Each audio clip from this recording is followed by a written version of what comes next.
everyone, welcome back to another video. Today I have a full flush 3x3 door, and it is the smallest so far, so let's have a look.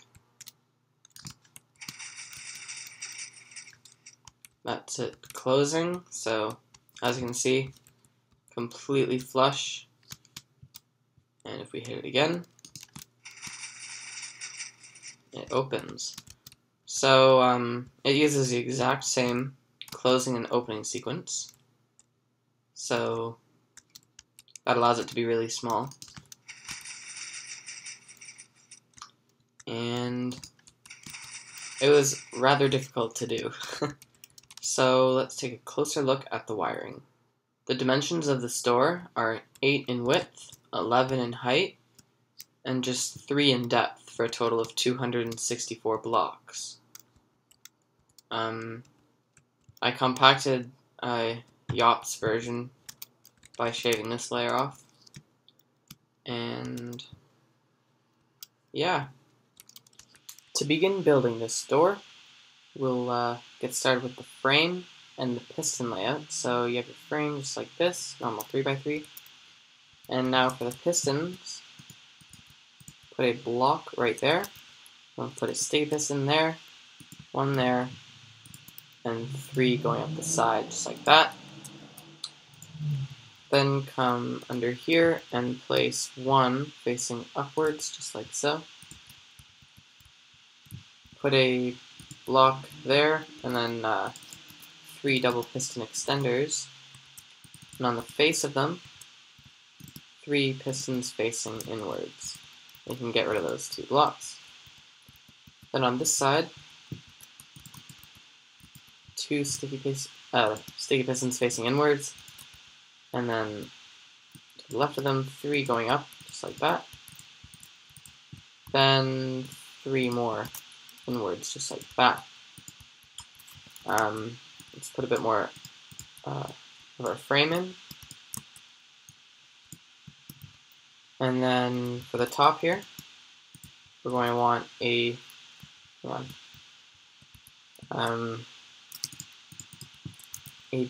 double piston extender, and then 1 piston right there. Now we'll complete our frame, and we can get started on the wiring. You're going to want to locate your input block, which I've gone and done, but if you want to find it, you get your floor level, and by the way, your door, in case you haven't figured out, just goes right here, like that. So this will be the wall, and your input block, you come down to this corner, you count down 4, and then over 2. That's how you find it. So on your input block, you're going to want to put 2 torches, that is. From this torch, bring a repeater on 2 into a block, which will power this piece of redstone. And that redstone will power these two torches. Now go ahead and put a block on the face of the sticky piston, because that's an important block. Now from this torch, we're going to take a redstone output from it, then put a torch there, and on top of it, 2 more, nope, not there, torch here and a torch there. That'll screw some stuff up, so go ahead and reset it. Just like that. Now on top of this torch here, put a piece of redstone. And that just powers these 3 pistons and these 3 back pistons. So all I've done here is just simple. I might as well show you. Just that. Nice and simple. Moving on. From this torch here, put a repeater on 4 ticks. That will power 2 pieces of redstone just like this. Then torch there with redstone on top, and a torch here. Just like that. Now go ahead and grab a dropper, which I'll actually just grab from over here. And put it there, put a hopper leading into it, Make sure it's leading into it, otherwise this won't work. Then take a comparator output from the hopper. And this will actually create a clock. So if we test it now, that should be the entire double extender. So as you can see, that side works. Next, grab another hopper dropper set and put it down here. Put the item in the hopper. Make sure to do that, not the dropper. And it should stay in the hopper since it's being powered. Then put 2 blocks just like that. You know what, before you put this one down, the hopper dropper, come in here and put these 2 comparators because they're difficult to put in after you put this in. And then go ahead and put the item back in the hopper. Okay, then find that redstone there, put a block just to the side of it, and then put a block in front of this comparator with a repeater on 3 ticks on top. Then put a torch there and another torch just up there, like so. Now come put a block in front of this comparator, torch, and then a block with redstone, and that will power this torch. Now we don't want that torch on, so we're going to put this repeater here. And all this does is create a 1-tick pulse. And we actually get 2 1-tick pulses to this torch because of this clock, which fires twice. So the first time we get one pulse, and that will pulse this piston when it's there, for that bottom center block. And the second time is when this double extender pushes all these blocks down in the center, and this guy just grabs it. So that's what that second pulse does. So now if we test it, we should see that the bottom, that piston, does what it's supposed to. As you can see, and if we try it again,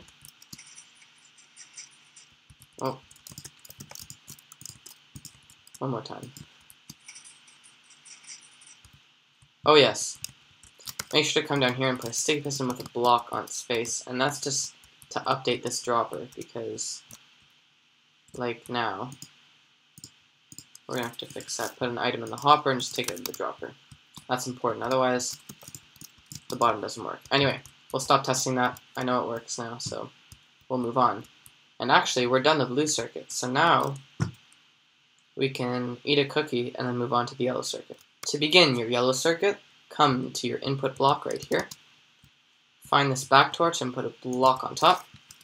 Torch on the side, block on top. Torch like that, block. Torch, block.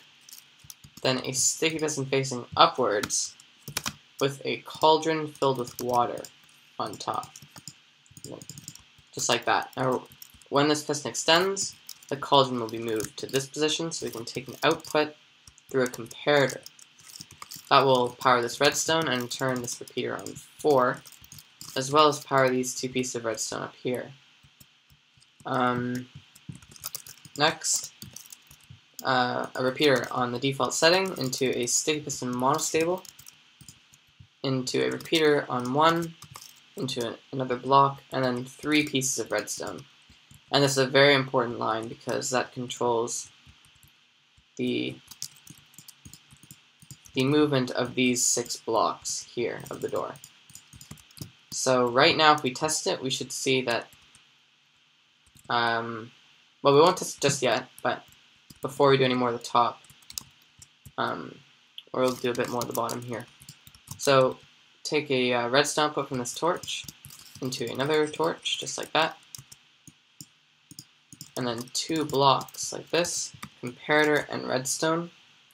So this torch obviously is going to power that redstone and then power that comparator, which will go through this block and down to this redstone here.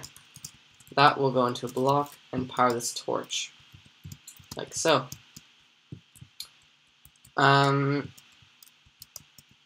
Next, find this block here and put a torch on the side, and then a repeater on 3, and that will shorten the pulse through this torch given by this button, which is good. So now if we test it, we should see that this column of the door and this one works. So let's give it a test. as you can see, and that bottom middle one works because we've already wired it up with the blue circuit. And if we do it again,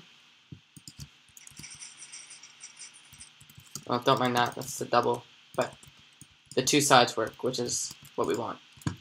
Okay, now to finish this off, we're going to do this sort of quadrant at the top here. What you're going to want to do is find this block, and then take a repeater on 2 out of it. That'll power this redstone here, which will power this block.